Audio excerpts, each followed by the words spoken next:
पनवेलच्या महापौरपदी नितीन पाटील आणि उपमहापौरपदी प्रमिला पाटील यांची बिनविरोध निवड करून नवा अध्याय सुरू झालाय। 78 सदस्यीय महापालिकेत भाजपनं तब्बल 55 नगरसेवक निवडून आणत एका हाती सत्ता प्रस्थापित केली असून महायुतीचे एकूण 59 उमेदवार निवडून आले आहेत। या संख्याबळामुळे सत्ता स्थापनेत कोणतीही अडचण उरली नाही। विरोधी पक्षांकडून दाखल करण्यात आलेले अर्ज अखेर मागे घेण्यात आल्यानं महापौर आणि उपमहापौर पदाची निवड बिनविरोध ठरली। ठाण्याचे जिल्हाधिकारी यांनी पीठासीन अधिकारी म्हणून अधिकृत घोषणा करत नितीन पाटील आणि प्रमिला पाटील यांच्या निवडीवर शिक्कामोर्तब केला। पनवेल महापालिकेत 18 नगरसेवक महाविकास आघाडीचे तर एक अपक्ष निवडून आलाय। मात्र भाजप आणि महायुतीच्या प्रचंड बहुमतामुळे विरोधकांची भूमिका मर्यादित राहिली। निवडणुकीनंतर महापौर पदासाठी नागरिकांचा मागास प्रवर्ग असं आरक्षण जाहीर झालं आणि त्यानंतर नितीन पाटील यांचं नाव आघाडीवर आलं। माजी सभागृह नेते परेश ठाकूर यांनी निवडणूक न लढवल्यानं नितीन पाटील यांच्या गळ्यात महापौर पदाची माळ पडणार याचे संकेत आधीच मिळाले होते। आमदार प्रशांत ठाकूर यांनी त्यांच्यावर गटनेते पदाची जबाबदारी सोपवत नेतृत्वाची तयारी करून घेतली होती।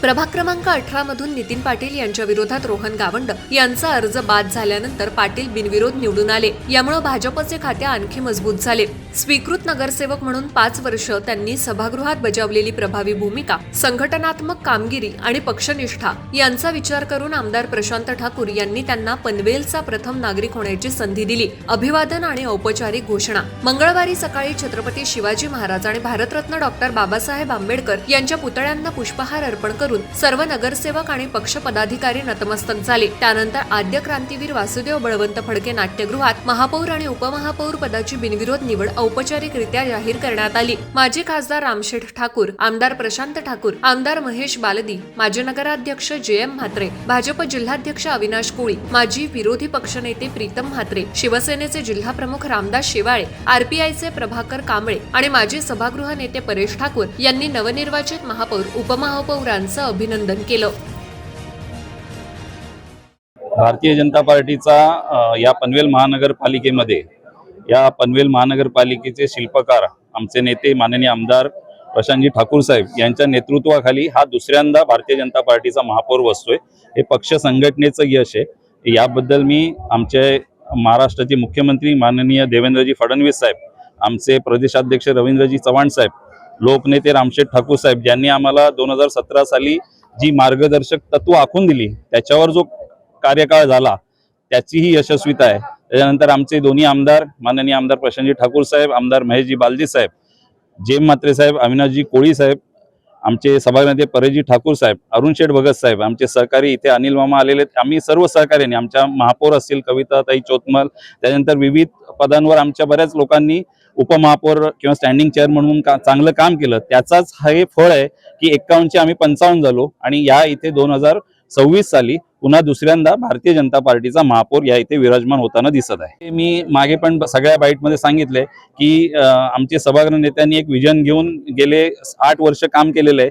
त्या विजन घेऊनच ते विजन घेऊन आम्हाला पुढे करायचंय। पनवेल शहराचा किंवा पनवेल महानगरपालिकेचा क्षेत्राचा सर्वांगीण विकास हेच आमचं सर्वांचं माननीय आमदार साहेबांच्या नेतृत्वाखाली आमचं विजन असेल। पाण्याचा प्रश्न हा माननीय आमदार साहेबांनी बऱ्यापैकी सोडवत आलाय, त्यामुळेच हे निवडणुकीत यश मिळालेलं आहे। आणि मालमत्ता कराचा जो विषय आहे तो आम्ही पुन्हा एकदा आम्ही त्यावेळेलाही मालमत्ता कराच्या बाबतीमध्ये सामान्य नागरिकांच्याच बाजूनी होतो आणि यावेळी आम्ही तोच विचार आम्ही सहानुभूतीने करू। सर्व सभागृह आमच्या त्यावेळेला सोबत असेल याची मी तुम्हाला खात्री देतो। विरोधी पक्षाचं तुम्ही काल बघितलेलं आहे, एकच नेता आहे माननीय आमदार प्रशांतजी ठाकूर साहेब, त्यांनी पूर्ण स्वॅप केलेला आहे। पूर्ण 16 पैकी 15 पंचायत समित्या या पनवेल म्हणजे पहिल्यांदा इतिहास घडलेला आहे। त्यामुळे विरोधी पक्षाला आता मला काही वाटत नाही तेवढं त्यांचा कॉन्फिडन्स राहिलेला आहे। त्यामुळे आज तुम्ही बघितले की आज सभागृहामध्ये कोणी हजर नव्हतं। नगरपालिकेची महापौर आणि उपमहापौर निवडणूक झाली आणि त्याच्यामध्ये माननीय नगरसेवक श्री नितीन जयराम पाटील यांची महापौरपदी आणि प्रमिला रविनाथ पाटील यांची उपमहापौरपदी बिनविरोध अशी इथे निवड झालेली आहे। दोघांचंही मी या इथे अभिनंदन करेन।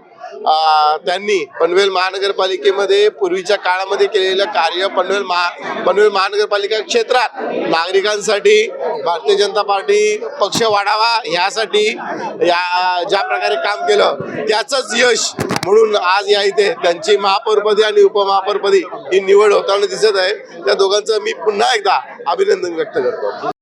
तुम्ही कालचा रिझल्ट बघितल्यानंतर तुम्हाला याची खात्री झाली असेल की आता आम्ही नव्याने आलो आणि आता ज्या पद्धतीनं महापालिकेत 60 जागा जिंकल्या आणि प्रथमतःच इतिहासात नोंद झाली 70 वर्षानंतर पंचायत समिती भारतीय जनता पार्टीच्या ताब्यात आली आणि जिल्हा परिषदेत तर क्लीन स्वीप हा शेतकरी कामगार पक्षाला मिळालेला आहे.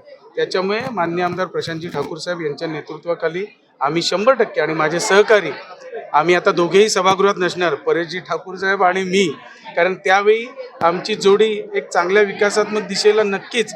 परेशजी ठाकूर हे रोज म्हणजे तुम्ही बघाल की पायाला भिंगरी लावल्यासारखे ते धावत होते आणि कधी विकासाला आम्ही विरोध केला नाही, चांगल्या कामांच्या नेहमी सोबत राहिलो. आज त्याची प्रचिती आपण बघतो. दुसऱ्यांदा महापौर माननीय नितीनजी पाटील साहेब हे आज विराजमान झालेले आहेत आणि प्रमिलाताई देखील उपमहापौरपदी विराजमान झालेले आहेत. यांना नक्कीच पुढच्या त्यांच्या कारकिर्दीसाठी नक्कीच मनापासून शुभेच्छा देतो आणि याच्या पुढे जी कामं थोडीफार राहिली असतील ती कामं एवढ्या चांगल्या पद्धतीनं होतील की पुढे अजिबात विरोध करायला कोणताही प्रश्न राहणार नाही. मला तर पडद्यामागचे सूत्रधार तर तुम्हीच आहात. नाही असं म्हणता येणार नाही, परंतु भारतीय जनता पार्टीवर आता जो विश्वास सगळा या दोन्ही इलेक्शनला दाखवला त्याच्यामुळे मला वाटतं हा चांगल्या प्रकारचं यश आहे. आणि मेन म्हणजे जुनं नवीन असं काहीही वाद इथे अजिबात नाही आहे किंवा जुनं नवीन असं कधी आम्हाला जाणवलं नाही. त्याच्यामुळे आमचं मनोमिलन चांगल्या पद्धतीने झाल्यामुळे आज या यशाकडे वाटचाल दिसत. यूट्यूबवर सुद्धा रायगड टाइम्स सर्च करा आणि पहा रायगडच्या कानाकोपऱ्यातील प्रत्येक बित्तम बातमी. आणि हो, लगेचच सबस्क्राईब बटनवर क्लिक करायला विसरू नका. रायगड टाइम्स, आपलं चॅनल, आपला आवाज.